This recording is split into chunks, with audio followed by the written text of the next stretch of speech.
Good morning, everyone. Welcome to the maths class. So, in today's maths lecture, we will start a new chapter. Our chapter number is 6 and our chapter name is fractions. So, first of all, fraction का meaning क्या होता है? Fraction is a part of the whole thing. Fraction एक पूरी चीज़ का कोई part होता है. जैसे सर्कल है मेरे पास, अगर मैं सर्कल को दो इक्वल पार्ट्स में डिवाइड कर दूं तो जो उसका एक पार्ट होगा वो क्या होगा? फ्रैक्शन. फ्रैक्शन क्या है? किसी भी एक पूरी चीज़ का एक स्मॉल पार्ट, उसे हम क्या बोलते हैं? Fraction. Now you can see in this picture, this is a square. ये क्या एक स्क्वायर है ना? ये एक पूरा एक होल थिंग है ना, एक कंप्लीट स्क्वायर है ये. अभी मैंने क्या किया, इस स्क्वायर के दो पार्ट्स कर दिए है ना. जब मैं इन दोनों पार्ट्स को क्या करूँगी? कंबाइन. ये पूरा एक स्क्वायर बन जाएगा, लेकिन मैंने इसको डिवाइड कर दिया ना. अब ये जो एक पार्ट है, दिस इज़ वन पार्ट. ये स्क्वायर का एक पार्ट है ना, इसको मैं क्या बोलूँगी? Fraction. This is the fraction of square. एक पूरी चीज़ का जो एक पार्ट होता है ना, छोटा पार्ट, स्मॉल पार्ट, उसे हम फ्रैक्शन बोलते हैं. So this small part of the complete square is a fraction. So now how we will represent this fraction. हम इस फ्रैक्शन को रिप्रेजेंट कैसे करेंगे? जैसे ये पूरा स्क्वायर है, मैंने इसके कितने पार्ट्स किए हैं? मैंने इसके दो इक्वल पार्ट्स किए हैं ना. तो हम एक पार्ट को कैसे रिप्रेजेंट करेंगे? ये क्या है? One part out of two parts. तो हम इस हाफ, जो हमारा ये हाफ शेप है ना स्क्वायर का, इसको कैसे रिप्रेजेंट करेंगे? दिस इज वन पार्ट और नीचे हम लिखते हैं टोटल पार्ट्स. टोटल पार्ट्स कितने हैं स्क्वायर के? टू. तो इसका मतलब जो 1/2 है, 1/2 क्या रिप्रेजेंट करता है? स्क्वायर का ये हाफ पार्ट.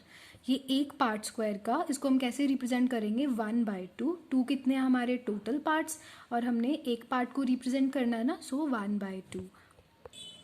सिमिलरली अब मैंने क्या किया? अब मैंने स्क्वायर के 4 पार्ट्स कर दिए. यू कैन सी हियर ना, जैसे 1 2 3 एंड 4. मैंने स्क्वायर के कितने पार्ट्स कर दिए? Total 4 parts. अब मुझे एक पार्ट को रिप्रेजेंट करना है इसके. तो मैं इसके एक पार्ट को कैसे रिप्रेजेंट करूंगी? पहले तो मैंने 2 पार्ट्स किए थे, तो एक पार्ट को कैसे रिप्रेजेंट किया? 1/2. अब मैंने इसके 4 पार्ट्स कर दिए, तो 1 पार्ट को मुझे रिप्रेजेंट करना है. मुझे इस पार्ट को रिप्रेजेंट करना है, तो मैं कैसे करूंगी? This is 1 part. Total parts मैंने कितने कर दिए? 4. अब मतलब ये जो छोटा वाला स्क्वायर है, ये कितना पोर्शन रिप्रेजेंट करता है? 1/4. ऐसे सिमिलरली अगर मुझे इन दोनों का बताना है कि ये वाले दोनों parts, this part and this part, ये पूरे स्क्वायर को पूरे स्क्वायर में हम इसको कैसे रिप्रेजेंट करेंगे? So now these are 2 parts, तो हम लिखेंगे 2. टोटल पार्ट्स कितने हैं? 4. 2/4. इसका मतलब ये दोनों पार्ट्स इस पूरे स्क्वायर की कितनी फ्रैक्शन को रिप्रेजेंट करते हैं? 2/4. सिमिलरली अगर मुझे 3 पार्ट्स को रिप्रेजेंट करना है स्क्वायर के, तो मैं लिखूंगी 3 टोटल पार्ट्स कितने हैं? 4. ऐसे हम फ्रैक्शंस को क्या करते हैं? रिप्रेजेंट करते हैं. सिमिलरली आप इन सर्कल्स को देखो.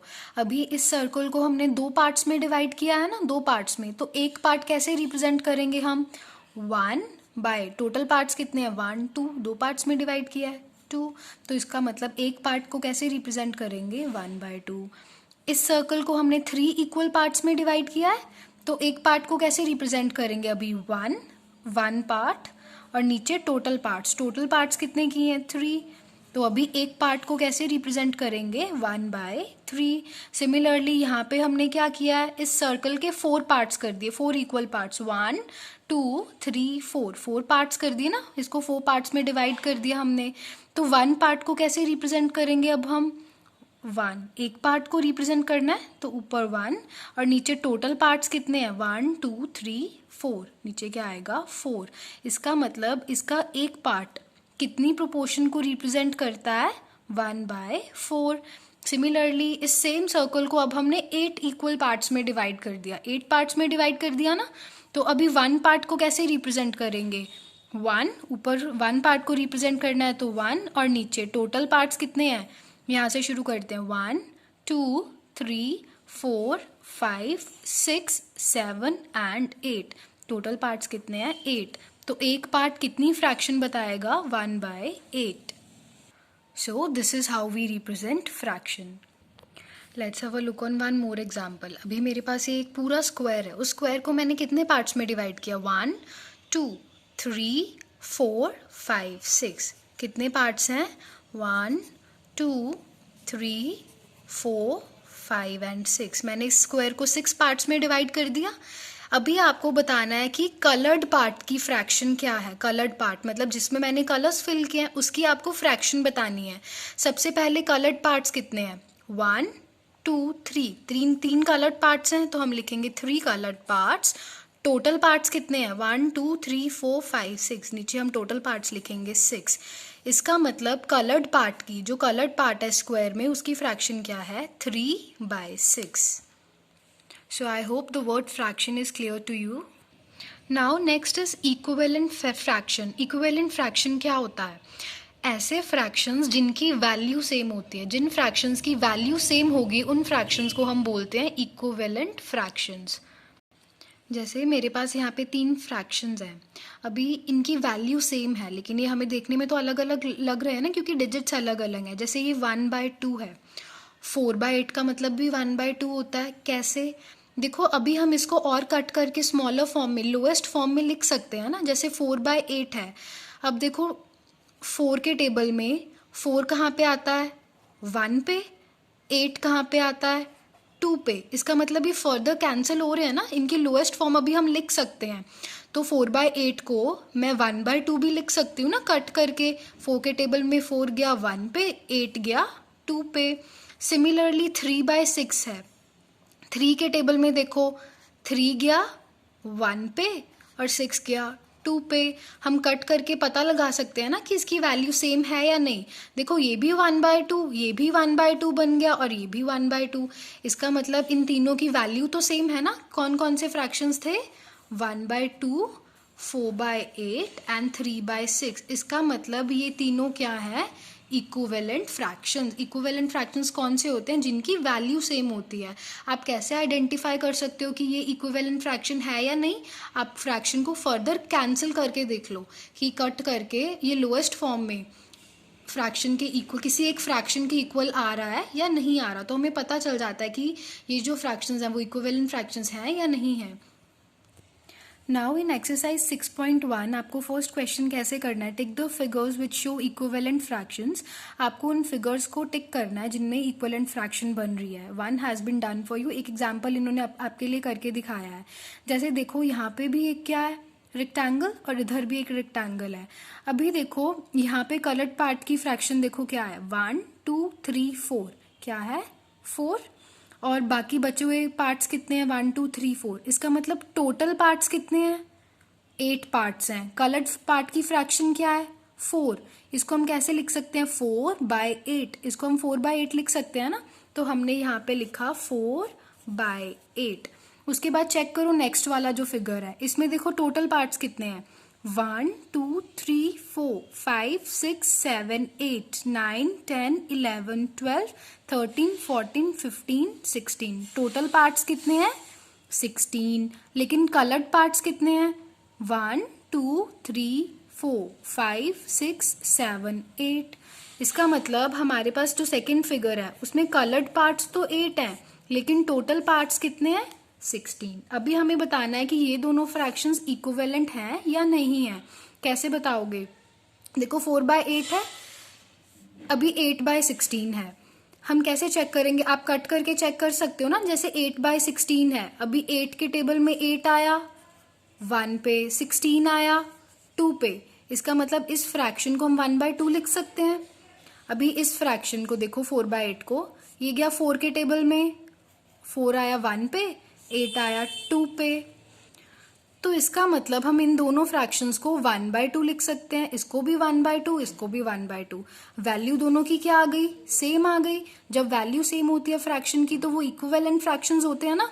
तो इसका मतलब ये क्या है? Equivalent fractions. सो हमने फर्स्ट फिगर में इसीलिए टिक किया है क्योंकि ये क्या है? Equivalent fraction. सिमिलरली बाकी आपको सारे जो फिगर्स दिए उनमें भी आपको आइडेंटिफाई करना है। कलर्ड पार्ट की फ्रैक्शन निकालोगे और फिर वैल्यू को चेक करोगे कि दोनों की वैल्यू सेम आ रही है नहीं। अगर वैल्यू सेम आएगी तो वो इक्विवेलेंट फ्रैक्शन है, अदरवाइज आप क्या कर दोगे? Cross. So this is how you have to complete the part 1। Next है how to make equivalent fraction. Equivalent fraction अगर आपको बनाने को बोला है तो आप कैसे बनाओगे? जैसे आपको दे दिया 2/8 3। आपको बोला है कि इसके फर्स्ट 3 इक्वलेंट फ्रैक्शंस बनाओ, तो आप कैसे बनाओगे? आप क्या करोगे, सेम नंबर से ऊपर नीचे मल्टीप्लाई करते जाओ, आपके इक्विवेलेंट फ्रैक्शंस बनते जाएंगे। जैसे 2/3 है, मैंने 2/3 को क्या किया, पहले ऊपर भी 2 से मल्टीप्लाई कर दिया, नीचे भी 2 से मल्टीप्लाई कर दिया, कोई फर्क नहीं पड़ेगा क्योंकि ऊपर भी किया है नीचे भी किया है। ऊपर 2 को 2 से किया 4, नीचे 3 को 2 से किया 6। तो 2/3 की जो फर्स्ट इक्विवेलेंट फ्रैक्शन है वो क्या आ गई, 4/6। एक और बनाते हैं, 2/3 को अभी यहाँ पे 2 से किया था ना मल्टीप्लाई एंड डिवाइड, यहाँ पे क्या करेंगे 3 से, ऊपर भी 3 से नीचे भी 3 से। 2 इंटू 3 6, 3 इंटू 3 9। ये क्या आ गई, 2/3 की सेकेंड इक्विवेलेंट फ्रैक्शन। अभी नेक्स्ट है, एक और फ्रैक्शन बनानी है अगर, तो फिर क्या करो, 4 से मल्टीप्लाई कर दो, ऊपर भी और नीचे भी। 2 4 जा 8, 3 4 जा 12। ये क्या आ गई, एक और इक्विवेलेंट फ्रैक्शन। इक्विवेलेंट फ्रैक्शन बनाने के लिए क्या करना है, ऊपर नीचे सेम नंबर से आपको मल्टीप्लाई करना है, तो जो आपके आंसर्स आएंगे वो आपकी क्या होंगी, इक्विवेलेंट फ्रैक्शंस। सो जो आपका पार्ट 2 है इसमें आपको कलर करना है। Colour the following pair of figures to show equivalent fractions. एक फिगर में कलर किया है, दूसरे में आप कलर करोगे ताकि दोनों की क्या बन जाए, इक्विवेलेंट फ्रैक्शन। पार्ट 3 के अंदर भी आपको इक्विवेलेंट फ्रैक्शंस बनानी है। यहाँ पे जैसे 2/5 है, यहाँ पे हमें कौन सा नंबर चाहिए वो हमें पता करना है ना। देखो नीचे देखो 5 है और इधर 10 है, मतलब 5 को अगर हम 2 से मल्टीप्लाई करेंगे, नीचे तो 10 आया ना, तो ऊपर भी 2 से कर दो, 2 इंटू 2 4। यहाँ पे क्या आ जाएगा, 4/10। ऐसे आप चेक करके इक्विवेलेंट फ्रैक्शंस बनाओगे। सिमिलरली क्वेश्चन 4 है जो, इसमें क्या करना है, find 5 equivalent fractions of the following. 5 equivalent fractions निकालनी है ना। पहले 5 कैसे निकलेंगे, पहले 2 से मल्टीप्लाई करो ऊपर नीचे, फिर 3 से, फिर 4 से, फिर 5 से, फिर 6 से। तो इस तरह आपकी पहली 5 इक्विवेलेंट फ्रैक्शंस आपको मिल जाएंगी। सो आपको क्वेश्चन नंबर 4 तक ये एक्सरसाइज कंप्लीट करनी है। Please complete it in neat handwriting. Thanks and have a great day.